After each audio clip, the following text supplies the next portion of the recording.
It was selling orange crust soda pop, and I was crushed. Whatever gift I felt I received about the message of love and counterculture was doused by yellow dye and ricotta. Flower power was wilting and almost dead from the onslaught of inorganic commerce and pesticides. One of Jim's gifts was to write lyrics that seemed to have universal meaning, though everyone got something a little different from the words, but I'm sure his intention wasn't to love you 2 times, because I just stick Viagra. Tom, Patty, Jim, Lad, and I say our goodbyes, and I hit the road. As I get into my Prius, I remember another letter I received in response to my Nation article. Makes me want to puke when I hear Jimi Hendrix selling Pontiacs. I can't believe Hendrix would ever have signed off on that. But Hendrix, like Morrison, died way too young, and evidently their heirs inherited only the rights, not the ideals. Morrison was luckier. And believe me, the fans do care. I pulled into my garage. Just sat there for a few minutes. I can't stop ruminating on all this. The line in the sand is I've drawn is turning into a wall. I realize it's time to get off my butt and get back into the house. Thank God the heirs of Dylan's deceased pal, Johnny Cash, had the sensibility not to okay the classic song Ring of Fire for an ad to cure hemorrhoids. May Johnny's sphincter burning rest in peace.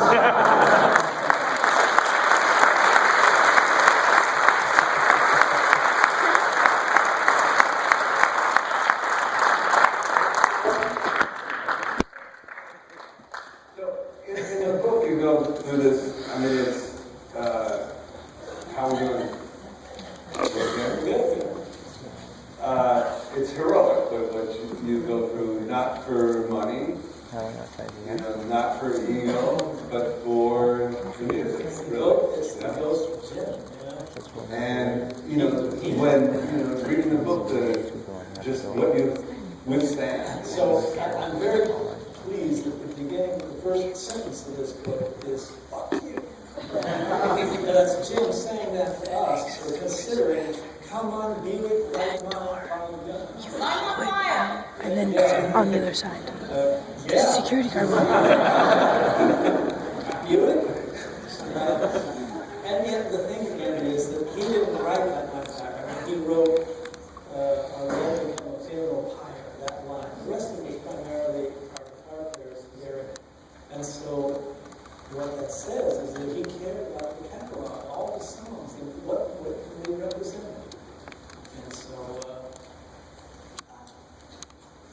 And having Morrison's family, having them on your side. Oh, yeah. Thrilled. Let me throw that out, yeah. Jim's dad was an admiral in the Navy. And Jim, in his first bio, said his parents were deceased. Which they weren't.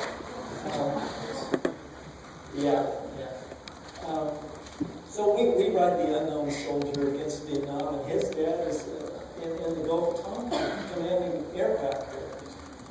And they didn't speak. But way after Jim died, the 86-year-old former admiral comes around to stand by me in this trial. I'm going to get a tear. It was like a healing of the 60s. It was, I was his son's cure when he was gone. And my dad was gone. It was kind of a 50s dad. He loved me, but kind of behind the newspaper, not a lot of communication. And when we were standing together, it's touching. And what's clear in the book is that the heartbreak of seeing your families give into this legal monstrosity, and allow you to be dragged through the dirt. Yeah.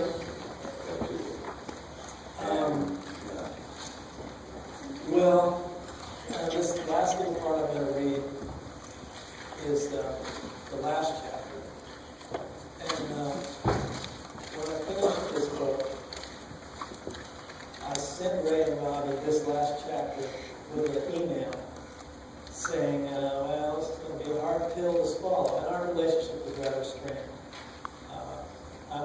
sure you get to this last chapter. This is where I say, you are my musical brothers. I love you guys. How can I not?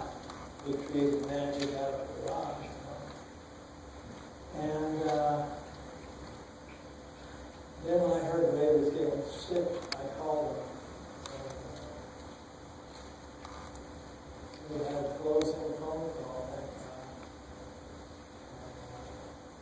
And then when he passed, I called Robbie and said, let's, and the doors closed in 15 years, let's do that, and let's play a concert for Ray, and make it a benefit for cancer. So that's in the works.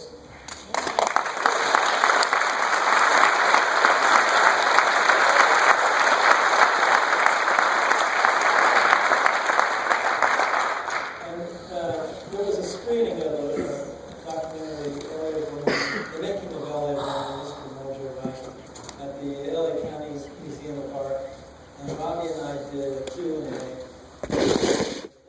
I'm going to break up the blah blah with some music.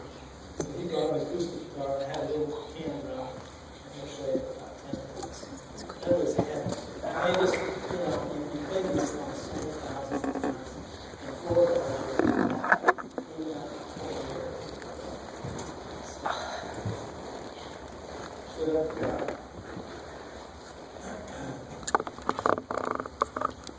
I'd like to try and explain to Ray and Robbie why I felt forced to take a stand against them and what they were doing, and our relationship has been rather strained due to this litigation.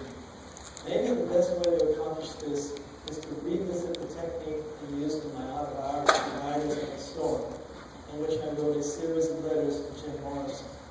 In Jim's case, the letters were written to a deceased friend. In this case, I'm writing to two lost brothers and to the memory of our lost relationship. When I look back at the purpose for this book, I wrote it for two reasons. First, to set the name and set the record straight about what happened between us. Second, we have to start talking about this greed thing. Otherwise, my children and everyone else are going to be living in a world far worse than the one we're living in today. Dear Ray and Ron, now I'm going to cut. Jumping to the end of the letter. By the way, just a couple nights ago, guys, Jim came through to me in a dream. We were recording, and his performance wasn't up to par. He wasn't drunk, though. He was peaceful and calm. He just didn't focus. And he was apologetic about it. He was sorry. I'm sorry, too. Sorry it was so hard for us to support his vision. Sorry that our road had become one of separation from the brothers and bandmates I grew up with. Sorry was the feeling I got from Jim's dream, but he had no regrets. Sorry, but not sorry. The truth is, we took the road that was laid out for us. We're still on it, and who knows where it will turn to. Like the words that Jim wrote, I too love the friends Jim gathered on this thin raft. We floated down the Ganges, the holy river of our life. Our raft was seaworthy only for a short crossing, though, due to the captain's directions and the weather was bad. Quickly, everyone went overboard. And to the surprise of some, the captain couldn't swim. Come on, baby, going for a ride. Going down by the ocean side. Get your clothes, get your car.